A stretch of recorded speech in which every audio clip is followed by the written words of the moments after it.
Welcome to learn digital media marketing. Myself Aamir Rashid. Traditional marketing में या digital marketing में जब आप अपनी कैंपेन क्रिएट करते हैं तो आपको अपनी कैंपेन क्रिएट करने से पहले अपने कंपेटिटर की एनालिसिस जरूर कर लेनी चाहिए। आपकी फिंगर टिप्स पे होना चाहिए कि आपका कंपेटिटर कौन सा डिजाइन यूज कर रहा है, सिंगल इमेज है, वीडियो है या कैरोसेल यूज कर रहा है। ठीक है, आपके कंपेटिटर ने हेडलाइन कौन सी यूज की है, डिस्क्रिप्शन कौन सा यूज किया है, ठीक है, उसने सीटीए कौन सा दिया है और एट द सेम टाइम उसने पंच लाइन कौन सी दी है। जब आप अपने कंपेटिटर की एनालिसिस करते हैं और उसके बाद आप अपनी कैंपेन क्रिएट करते हैं तो आपकी कैंपेन के सक्सेसफुल होने के चांसेस ज्यादा हाई होते हैं।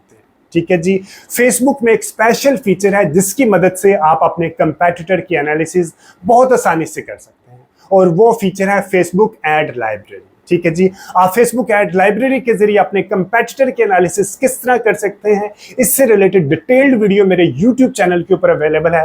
आप मेरा यूट्यूब चैनल को सब्सक्राइब करके वो वीडियो वहां से रेफर कर सकते हैं। ठीक है, इसके अलावा अगर आपके फ्रेंड्स एंड फैमिली सर्कल में से कोई बंदा फ्री में, टोटल फ्री में डिजिटल मीडिया मार्केटिंग सीखना चाहता तो ये चैनल आप उसको भी रेफर कीजिएगा। कोई भी फीडबैक, सजेशन या कोई भी कमेंट है इस वीडियो के कंटेंट से रिलेटेड तो do mention the comment section.